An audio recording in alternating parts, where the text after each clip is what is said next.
All right, so here's one last example in this section, and this is more of a real-world applications example here, which the mathematics is going to get a bit more complex here, but I certainly think that you have enough availability of resources that we've talked about that you can follow along just fine. We have in mathematics, especially in statistics, this shows up, a function called the normal distribution. It's a probability distribution function which allows you to take a value, plug it in, and it calculates a probability for you.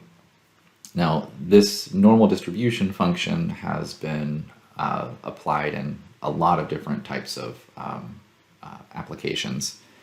I think it was Gauss that originally created it for astronomical calculations, but then we've seen the applications to economics, psychology, certainly statistics, just very widespread. I've even seen applications of it in like machine learning.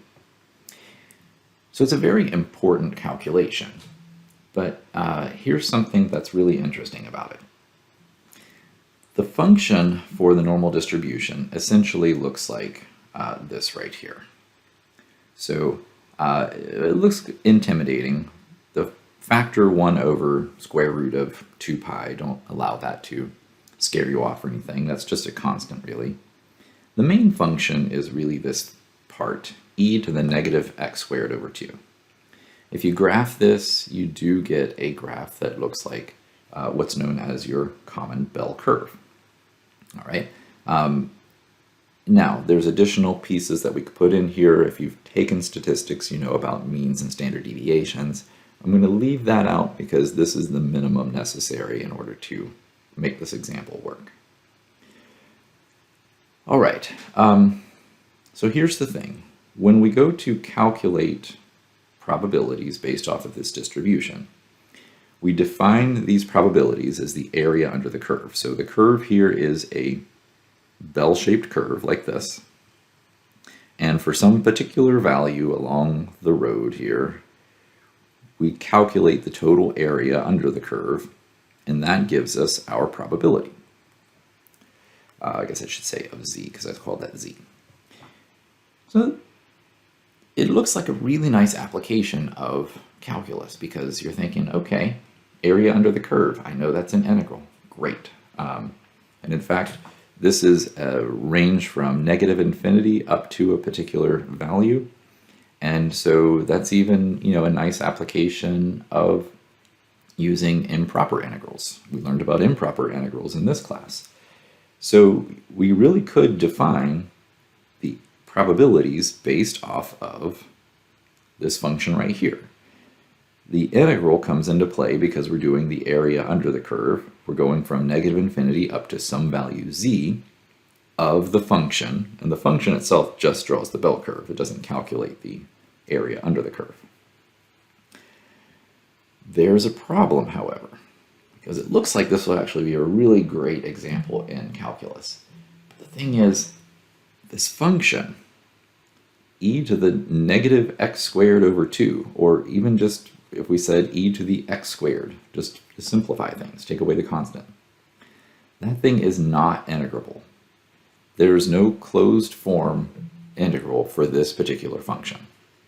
And that presents a problem because, like I said, this function is very useful in a lot of different aspects. So to be able to make these calculations is really important. But we can't come up with the values because the function itself is just not integrable. U substitution won't work, integration by parts won't work. There's no techniques that that at least I know of that would allow us to integrate this in some closed form. So to come up with the values of this function, we have to rely on approximation methods. And in particular, we rely on methods from Taylor and Maclaurin series. So let's take a look at how we can apply Taylor and Maclaurin series to coming up with the values of this function, the capital f of z of x, or f of z, in order to calculate normal probabilities. All right, so here is what we're going to do. We're going to go ahead and center everything at 0 to use a Maclaurin series, which is slightly easier than a Taylor. So to do a Maclaurin series, I've chosen to use a 4th order Maclaurin series here. So I'm going to just write out values of n from 0 to 4. Okay, and then the derivatives here. I can come up with the derivatives, but I'm going to make a simplification because this thing is differentiable, but each successive derivative is going to get more and more complex because like the derivative of this function, if I just put like a prime around it, would use the chain rule. So it would be e to the x squared times the derivative of the inside part, so times 2x. The next derivative would require the product rule. So I'm going to do something here that isn't really required of you, but it's good for you to know that it's a possibility. So I am going to define a function u, which is the exponent, negative x squared over 2, and write this function as the square root of 2 pi times f of u, and therefore I just have the function e to the u that I'm working with.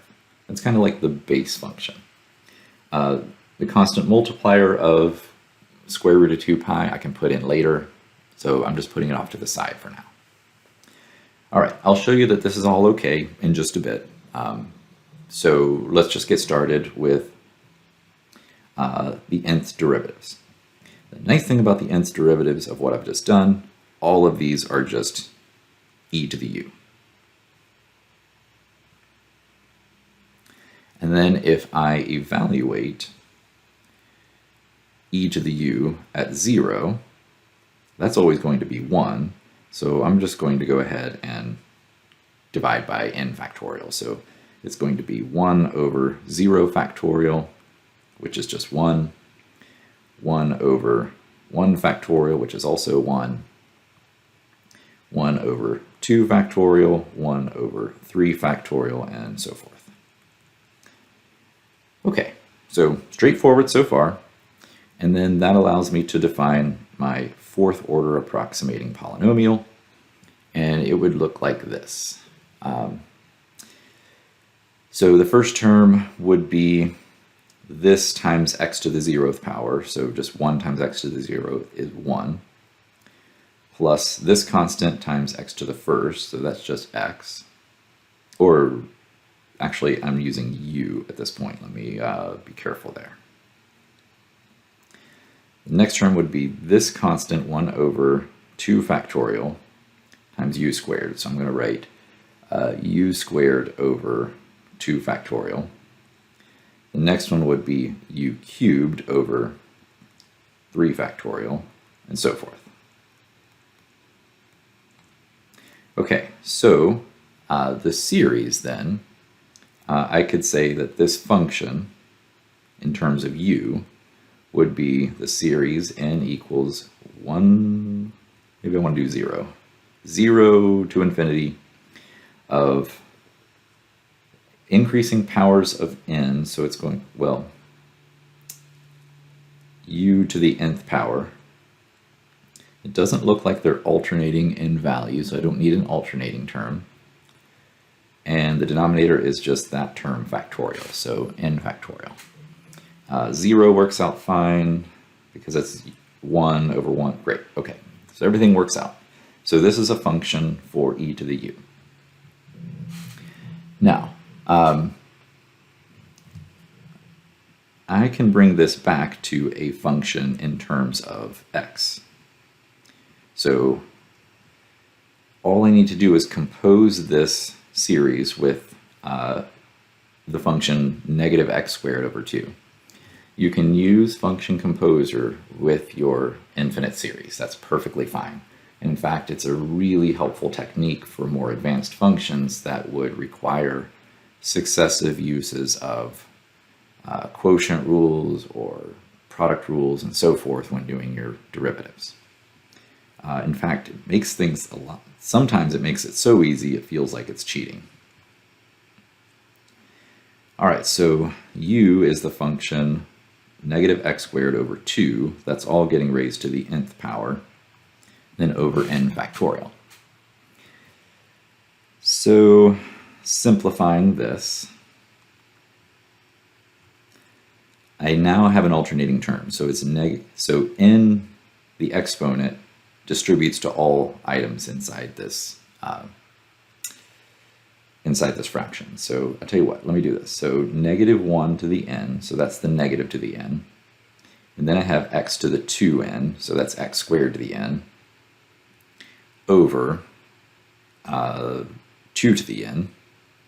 And then I still have n factorial in the denominator. So this is the series for e to the negative x squared over 2. Okay. Now, the thing is, what I would want to do then is integrate this. So this is now a polynomial, and you can integrate polynomial terms. And in fact, there's kind of a clever way of doing this just in place without writing out the polynomial. So let me show you how that's done. And again, not something that you need to know, but just it's good to be aware of the possibility. Okay. So the normal distribution function then is going to be 1 over square root of 2 pi times the integral, and I'll worry about the endpoints of this integral in just a second, of this function e to the negative x squared over 2 differentiated with respect to x. So 1 over root 2 pi times the integral, and we're replacing this function with this series because we've determined that these two things are equivalent to one another.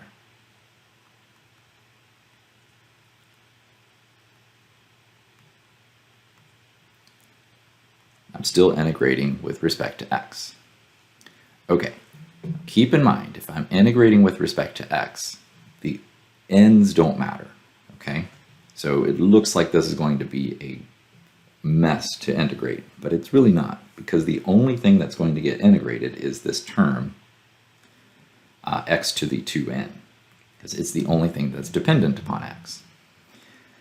So I would integrate that, and it would leave me a sum from n equals 0 to infinity. And you know what, I'll just write this as a, well, I'll do this. This will be fine. When I integrate using, so x to the 2n is going to be integrated using the power rule. Power rule says to increase the exponent by 1 and divide by the new exponent. So 2n plus 1, oops, 2 to the n, and then n factorial are all down in the denominator. So this is the result after I integrate, which, like I said, is not all that bad, okay? Now, it still probably looks a little bit more intimidating than some of the ones we've seen, but it's workable. All we need to do is just take successive values of n and plug it in, and reduce as much as possible so that we can get our fourth order approximation.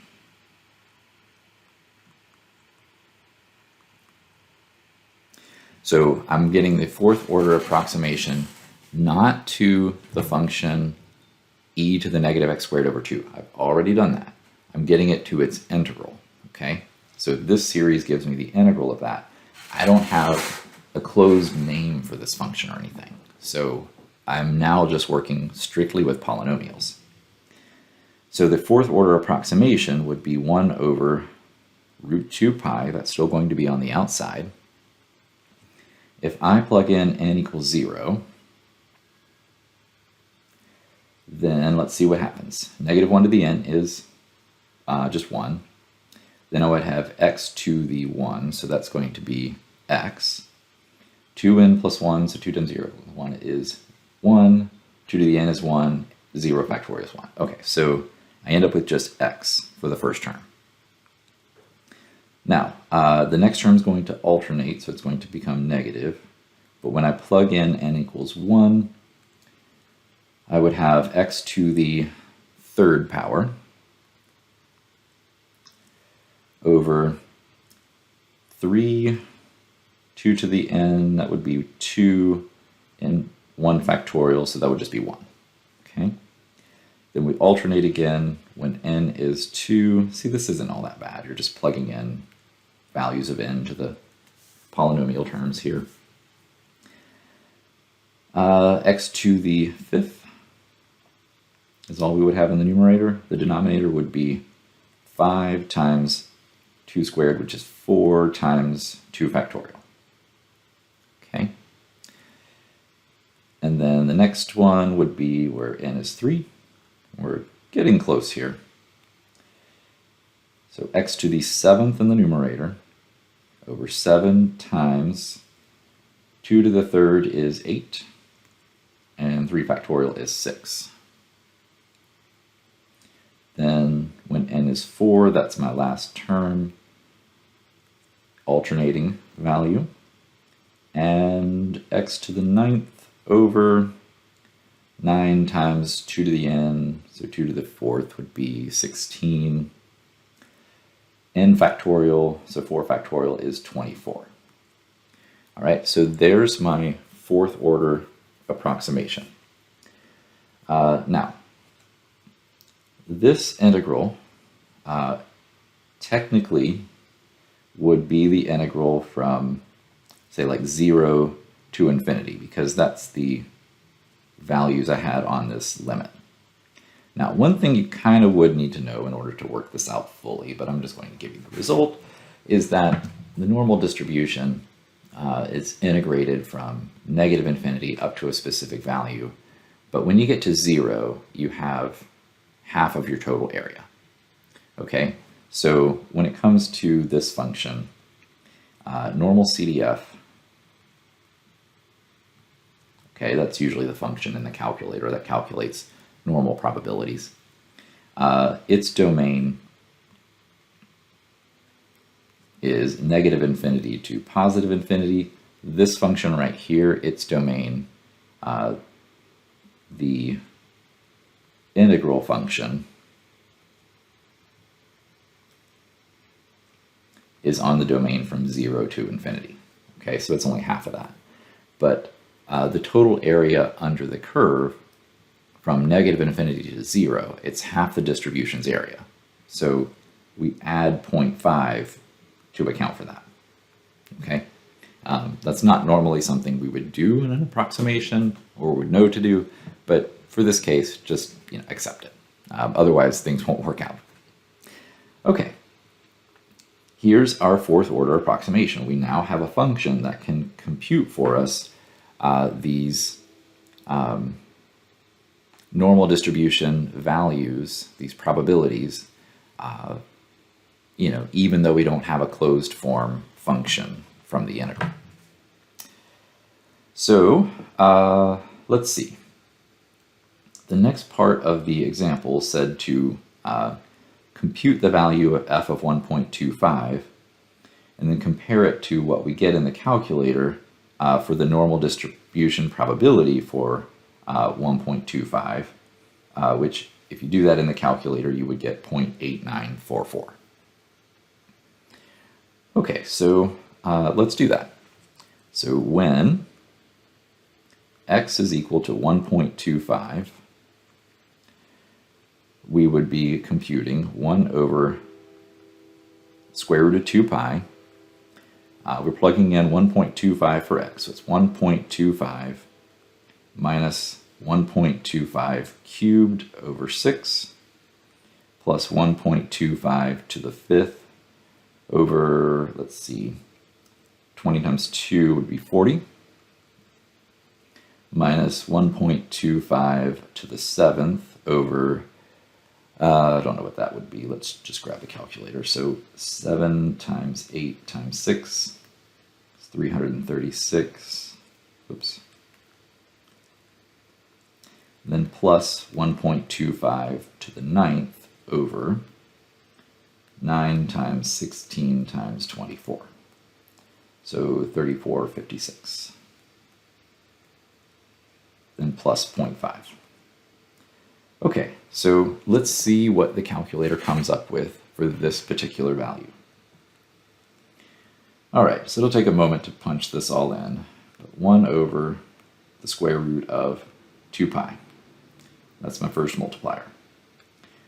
Then it's times 1.25 minus 1.25 cubed over 6 plus 1.25 to the 5th over 40 minus 1.25 to the 7th over 336 plus 1.25 to the 9th over 3456 and then plus 0.5, and hopefully I didn't make any typos there when I typed that in. And here's what we come up with, 0.8944. Oops. And just as a comparative, if we use the normal distribution function in the calculator, so a normal CDF, and we did the left side probability up to 1.25, okay, to ignore the rest of this stuff, it's just, you need to know statistics to do it.